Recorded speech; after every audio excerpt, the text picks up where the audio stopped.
Vamos pues a entrar a nuestra lectura. Gálatas capítulo 2. Dice así en el nombre poderoso de Jesús y para bendición de nuestras vidas. Dice: después, pasados 14 años, subí otra vez a Jerusalén, está hablando el apóstol Pablo, y subí con Bernabé, llevando también conmigo a Tito. Pero subí según una revelación, y para no correr o haber corrido en vano, expuse en privado a los que tenían cierta reputación el evangelio que predico entre los gentiles. Aleluya. Mas ni aun Tito, que estaba conmigo, con todo y ser griego, ni aun Tito fue obligado a circuncidarse. Y esto a pesar de los falsos hermanos, introducidos a escondidas, que entraban para espiar nuestra libertad que tenemos en Cristo Jesús, para reducirnos a esclavitud, a los cuales ni por un momento accedimos a someternos. Gloria a Dios. Para que la verdad del evangelio permaneciese con vosotros. Pero de los que tenían reputación de ser algo, lo que hayan sido en otro tiempo, nada me importa, dice el apóstol. Dios no hace acepción de personas. A mí, pues, los de reputación, nada nuevo me comunicaron. Antes, por el contrario, como vieron que me había sido encomendado el evangelio de la incircuncisión, como a Pedro, el de la circuncisión. Pues el que actuó en Pedro para el apostolado de la circuncisión, actuó también en mí para con los gentiles. Y reconociendo la gracia que me había sido dada, Jacobo, Cefas y Juan, que eran considerados como columnas, nos dieron a mí y a Bernabé la diestra señal de compañerismo, para que nosotros fuésemos a los gentiles y ellos a la circuncisión. Solamente nos pidieron que nos acordásemos de los pobres, lo cual también procuré con diligencia hacer. Precioso, ¿no es así? Es el capítulo 2 de la carta a los Gálatas y vemos aquí al apóstol, como decíamos al principio, a la introducción de esta carta, que esos primeros capítulos de la carta presentan tres grandes temas. El propósito de Pablo al escribir a los Gálatas, la defensa del apóstol Pablo como apóstol y la defensa de su mensaje. Además, también la reprensión del apóstol Pablo a Pedro. Esos tres subtemas lo podemos encontrar ahí en esa primera parte de esta gran carta. Y encontramos aquí el apóstol Pablo al introducir este capítulo, que se refiere a Bernabé y también se refiere a Tito, que eran en cierto modo compañeros de ministerio. Tito no era judío, Tito era griego. Por lo tanto, Tito no había sido sometido al proceso de la circuncisión, que era, como quien dice, columna del legalismo, del evangelio, la salvación por la ley, mucho antes de la muerte y resurrección de Cristo. Y el apóstol defiende aquí que ni siquiera le había solicitado a Tito que procediera a la circuncisión, siendo que era su compañero de ministerio. Alguien podría preguntarse, ¿pero qué era la circuncisión? Bueno, era ese voto que hacían los feligreses antes de la muerte y resurrección de Cristo, marcando así su pacto, recibiendo así, poniendo de manifiesto así que recibían el mensaje que representaba a Abraham, ese pacto de fe que se marcaba con la circuncisión, que sencillamente traía cierta relación, era como si fuese tipo del derramamiento de sangre de Cristo en la cruz del Calvario, y que consistía en cortar parte de la membrana del prepucio de cada niño en Israel. Ley que fue dada de manera exclusiva para los israelitas. Pero el apóstol Pablo estaba tan seguro de que cuando Dios le llamó al ministerio, uno de los acuerdos que hizo el Padre con él es que él llevaría el mensaje de salvación a los gentiles. Esto ya después de la muerte y resurrección de Cristo, que ya en cierto modo se había abolido el hecho de la circuncisión, que era parte de la ley. Porque, ¿cuál es el mensaje que nos trae Jesús con su muerte expiatoria en la cruz del Calvario? Es el Evangelio. Son las buenas nuevas de salvación, pero ¿en qué consistían esas buenas nuevas de salvación?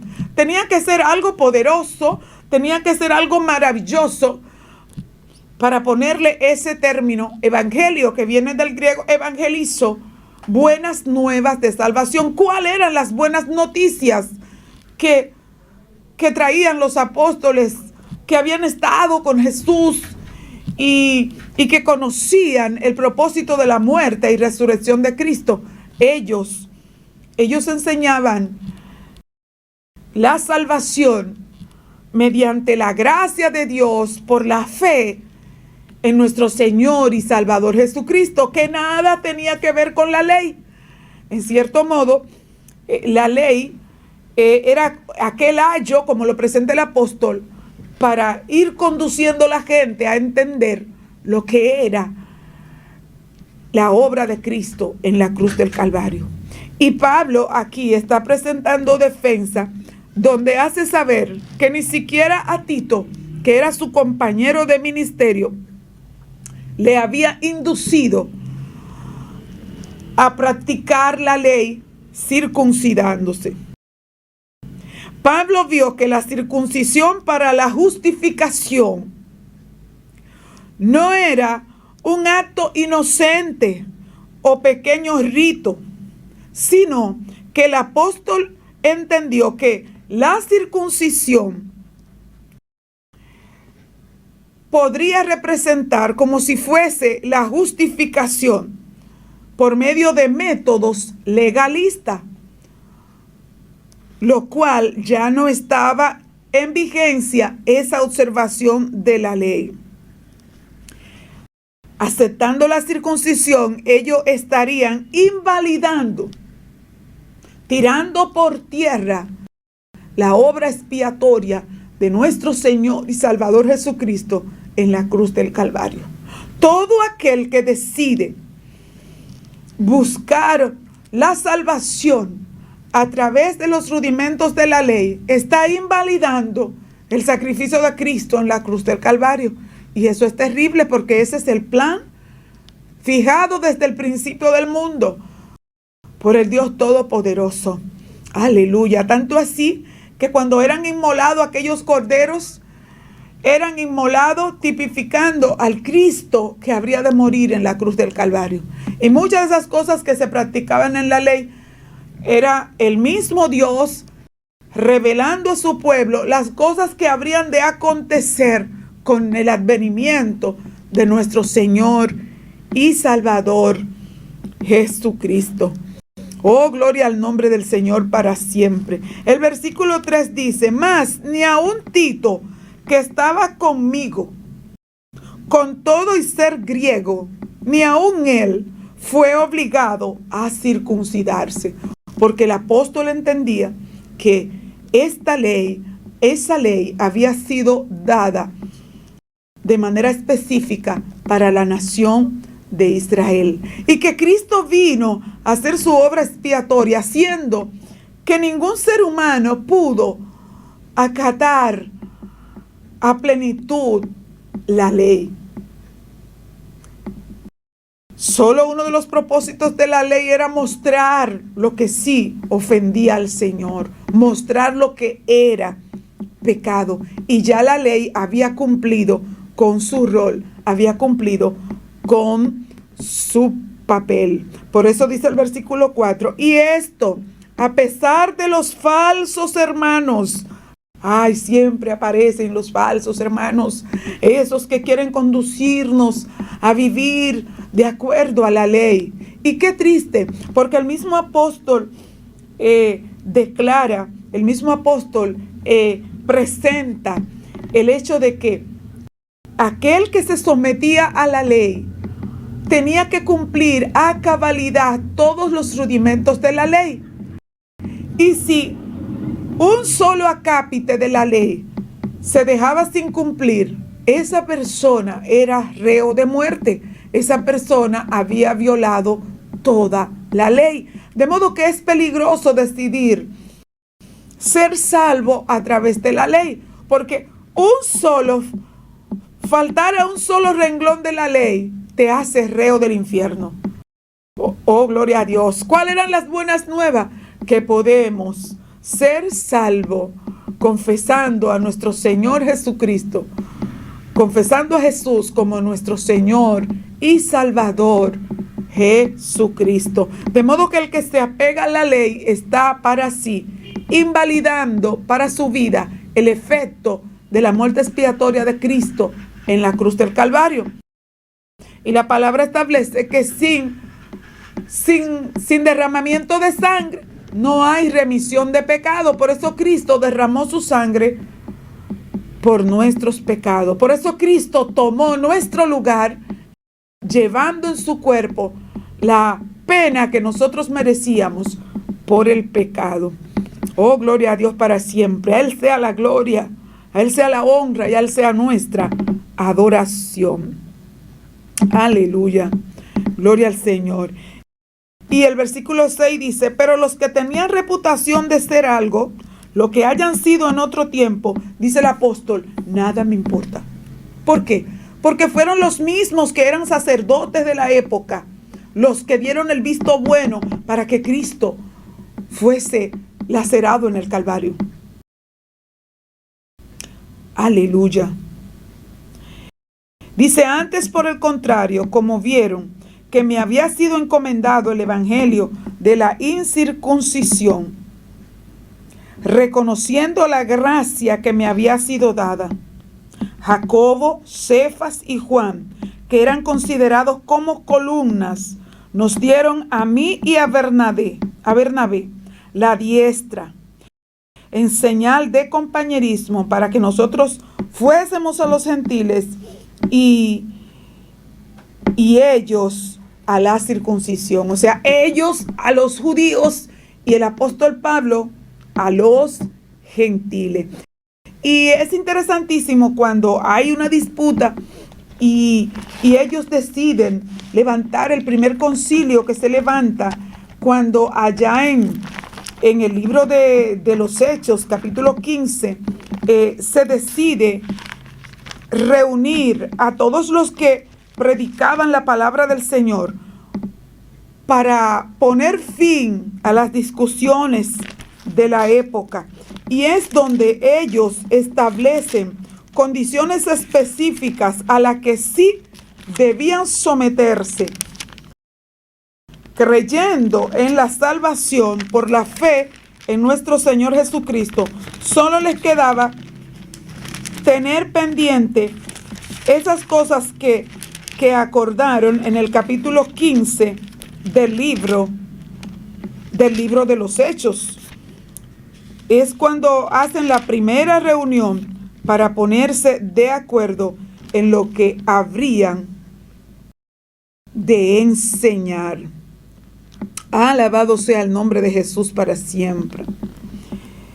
Y Y en los temas que ellos trataron ahí, en ningún momento se refieren a la circuncisión, sino que se pusieron de acuerdo de que no debían comer cosas presentadas a los ídolos, de que no debían a ningún animal comer la sangre, y así sucesivamente, pero sí aceptar por la fe en Jesucristo la salvación por la gracia de Dios, como regalo de Dios. Alabado sea el nombre del Señor, así como lo declara el apóstol en la carta a los romanos. Así que es interesantísimo. Por eso, este libro, esta carta a los Gálatas, es considerada como la carta de la emancipación de la ley. Fíjese que en el versículo 9, él pone a relucir que para predicar ese evangelio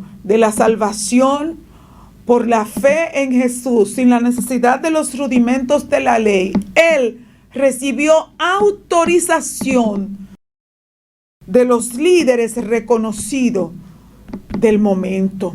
O sea, que no fue que el apóstol lo hizo de manera reverde o no estando de acuerdo con los demás apóstoles, sino que realmente ellos se pusieron de acuerdo porque era lo que Jesús les había enseñado en sus pláticas diarias de evangelización, que fue a lo que realmente Jesús se dedicó a enseñar la perfecta voluntad del Padre Celestial.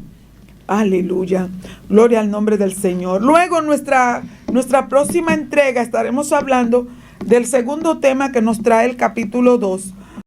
Cómo fue necesario que el apóstol Pablo reprendiera al apóstol Pedro en Antioquía, porque en cierto modo es como si estuviese una cerrazón a los nuevos lineamientos establecidos en la santa palabra del Señor. Y es como si estuviese jugando un papel de hipócrita. Allí que el apóstol Pablo lo confronta con la palabra y con la voluntad del Señor. Así que si eres salvo, si Cristo, aleluya, en la cruz del Calvario llevó tus pecados, es motivo para celebrar y es motivo para vivir apegado a la perfecta voluntad del Señor. Porque, como escrito está, porque de tal manera amó Dios al mundo que dio a su Hijo, que entregó a su Hijo a morir en la cruz. Aleluya, por nuestros pecados, para que todo aquel que en Él cree no se pierda, sino que tenga la vida eterna. Dios te bendiga. Dios te ilumine para que puedas confesar a Jesucristo como tu Señor y tu Salvador, y amar a Dios con todas las fuerzas de tu corazón. Amar a Dios por encima de todas las cosas. Eso produce gozo, eso produce paz. Aún vengan circunstancias difíciles de la vida, podemos tener la certeza de que somos vencedores, de que somos victoriosos, porque podemos descansar en el Señor. Aleluya, qué hermoso. Gloria a Dios. Ya nos vamos. Le hizo compañía a su hermana y amiga Josefa Castillo. Bye bye y que el Señor les bendiga.